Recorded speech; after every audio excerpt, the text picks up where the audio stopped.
Le séisme en Haïti, c'était il y a 2 ans. Dans la catastrophe, les actes d'état civil de très nombreux orphelins ont disparu. Une situation qui a poussé les autorités haïtiennes à simplifier les procédures de rapprochement familial avec la France. Mais cela n'a pas été si simple. Certains dossiers, vous allez le voir, n'ont toujours pas abouti. Le reportage de Peggy Moget et Olivier Thiette. Edvenson est l'un des meilleurs élèves de sa classe. Pourtant, lorsqu'il est arrivé d'Haïti il y a 1 an, ce petit garçon avait bien du mal à s'exprimer, encore marqué par le séisme qui a ravagé son île le 12 janvier 2010. Edvenson et ses 2 frères Edson et Peter ont survécu, mais leur mère est morte dans la catastrophe.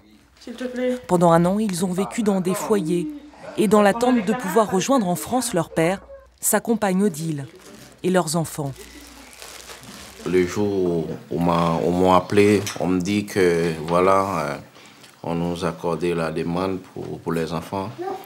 C'était l'un des plus beaux jours de ma vie parce que j'étais presque fou ici. Après une longue bataille administrative, la famille est enfin réunie. Mais pour le couple, la procédure a été trop longue.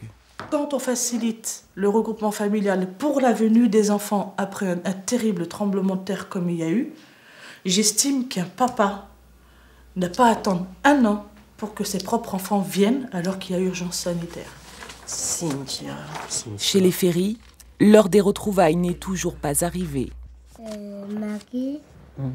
Parent d'un petit garçon, le couple se bat depuis 2 ans pour faire venir en France les 4 enfants de Marjorie, restés à Port-au-Prince. Valentina, elle est là. Allô? Oui, ça va, c'est maman. Ça va, maman. J'ai envie de voir, de parler, de loisirs avec toi. Pour Marjorie, les rendez-vous téléphoniques avec Haïti sont toujours des moments difficiles. J'appelle plus les enfants des fois parce que je peux plus supporter l'âme de les enfants, la souffrance de mes enfants au téléphone. Je n'ai même pas le courage d'y appeler. Ici et là-bas, l'attente est longue. L'ambassade de France en Haïti vient de leur refuser une fois encore la délivrance des visas. Monsieur Sarkozy a dit que Haïti ne devrait pas être un pays martyr.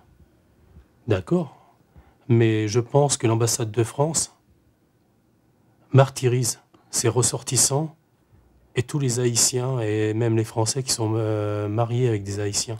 Depuis le séisme, 700 visas pour la France ont été délivrés à des Haïtiens au titre du rapprochement familial.